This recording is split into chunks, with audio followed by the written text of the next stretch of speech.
ભરૂચના અયામન પાર્ક પાસે આવેલી વર્લ્ડ હ્યુમન કેર ફાઉન્ડેશન સંચાલિત ભરૂચ બ્લાઇન્ડ એન્ડ ડિસેબલ સેન્ટરમાં આજ રોજ ડોક્ટર સલીમભાઈ વોરા મુલાકાત કરી હતી. સલીમભાઈ વોરાની સહાય માનવ કલ્યાણ સંઘ સંસ્થાના પ્રમુખ છે. ભરૂચના અયામન પાર્ક પાસે આવેલી વર્લ્ડ હ્યુમન કેર ફાઉન્ડેશન સંચાલિત ભરૂચ બ્લાઇન્ડ એન્ડ ડિસેબલ સેન્ટરમાં આજ રોજ ડોક્ટર સલીમભાઈ વોરા મુલાકાત કરી. સલીમભાઈ વોરાની સહાય માનવ કલ્યાણ સંઘ સંસ્થાના પ્રમુખ છે. ડોક્ટર સલીમભાઈ વોરાને 1992માં માજી પ્રોફેસર PhD હિન્દી વિષય સંસ્કાર એવોર્ડ અને 2003 ડોક્ટર અબ્દુલ કલામ એવોર્ડ પણ એનાયત કરવામાં આવ્યો છે.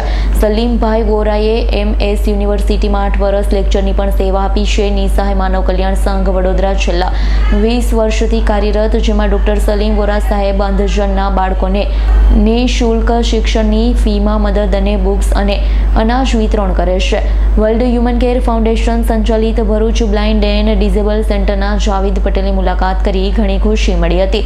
ડોક્ટર સલીમભાઈ વોરાએ એ લોકોને આવી સંસ્થાઓને આગળ આવી મદદરૂપ થાય તેવી અપીલ કરી. ડોક્ટર સલીમ વાળા પોતે પણ પ્રજ્ઞાચક્ષુ છે. રિયાઝ પટેલનો રિપોર્ટ, S9 ન્યૂઝ, ભરૂચ. અમારી તમામ માહિતીથી અપડેટ રહેવા માટે જોડાયેલા રહો S9 ન્યૂઝ સાથે.